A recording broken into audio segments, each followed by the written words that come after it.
mean, you know, we want to put people in different groups. Well, these blessed over here, and y'all not blessed. These are the folk who is supposed to have, and these are the ones who not supposed to have. Well, God is no respecter of person, and anybody who has faith can ask him for what they want. And you can't be afraid to ask for something big. In this text, this man says, I want this mountain. I'm not settling for anything less. I want what was promised to me. And in case you haven't read this story before, let me bring you up to date. Joshua had inherited leadership from Moses, and he had carried the children of Israel successful through many battles. On this particular occasion, he was conducting surveillance. They were conducting surveillance, and they had took a journey into Canaan. And this time, they came back with a report. And the majority report and the minority had a report. He sent 12 men, 10 returned saying, let's not make a fool out of ourselves. Compared to those folk over there, they are giants, and we are just like grasshoppers in their sight. And you know, that's just like some of us. That's why we don't ask God for big things. They got a grasshopper mentality. Everybody is a giant to them other than them. They never want to become giants themselves. They settle for being giant makers or even giant killers. They never want to become a giant, but desires to help somebody else to go up, or in most cases, help to tear a giant down. I mean, because you hear them saying, we help you make them, we help make you what you are, and if you don't like you, we can tear you down and bring you back down here with us. And I've got a problem with folk who rather tear you down over and against coming up to where you are. But thank God for the minority report.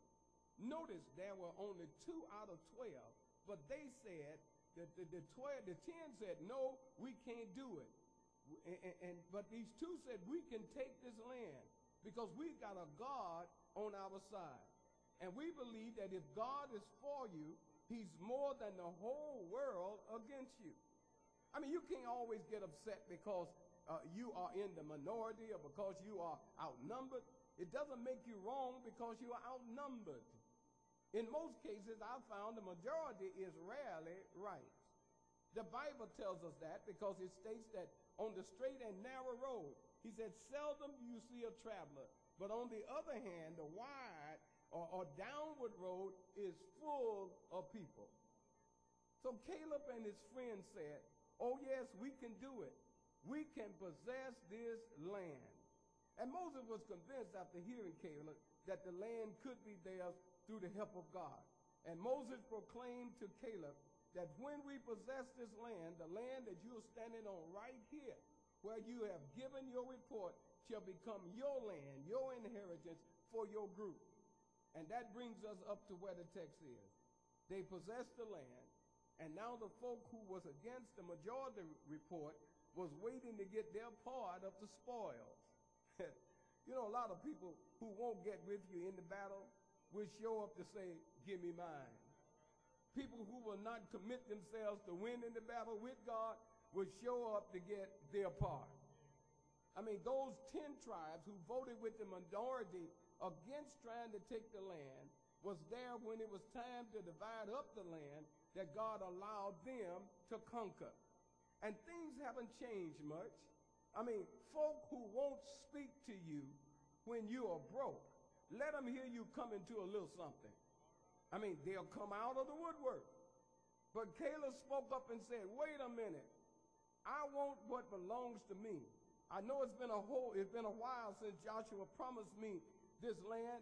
I know I'm 85 years old now, and it's been 45 years ago since I was with Moses, and he told me that this land would be mine when we possessed it. Moses is gone, but Joshua, I know you will keep his promise. Church, God also will keep his promises. Nobody is bigger than God.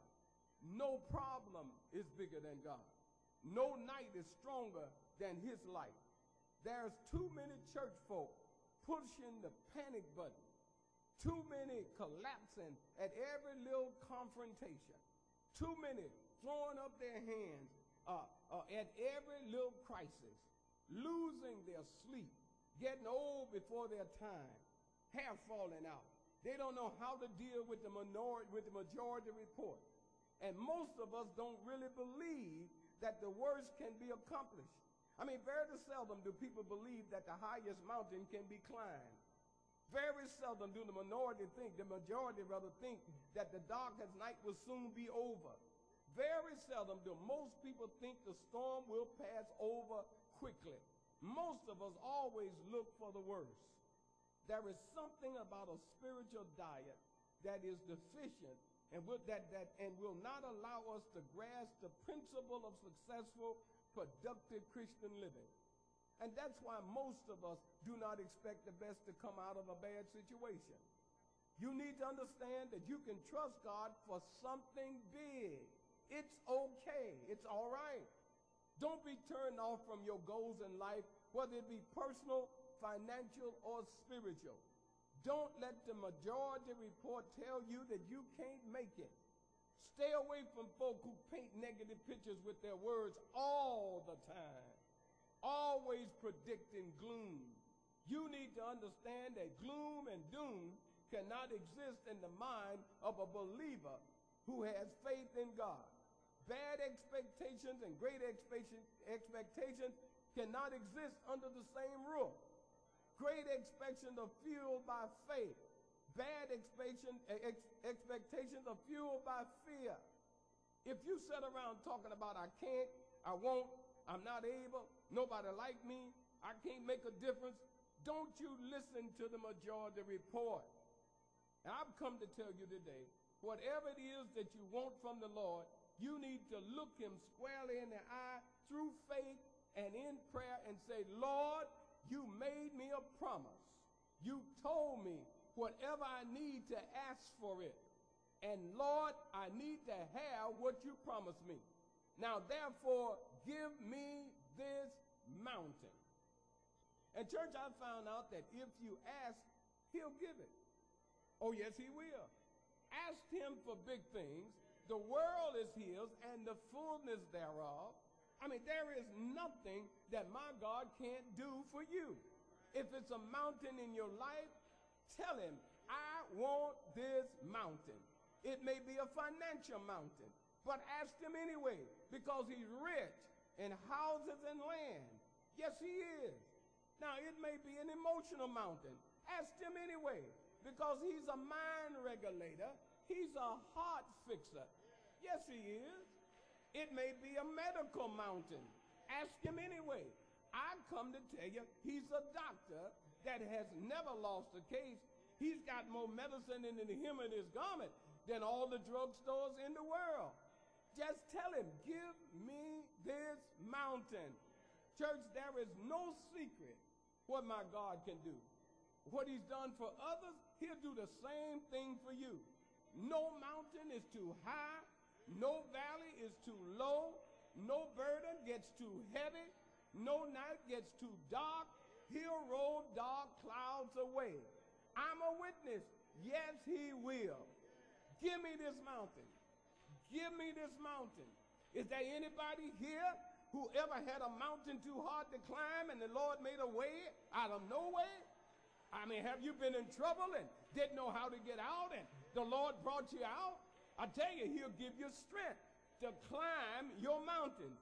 Every round goes higher and higher, but just put your hand in his hand and everything will be all right. I'm a witness. The Lord is able to keep me from falling. But if I fall, he can still pick me up, turn me around, place my feet on higher ground. He is able. The only thing my God can't do is fail. I said he's able. Somebody here knows. He will walk with you. He will talk with you.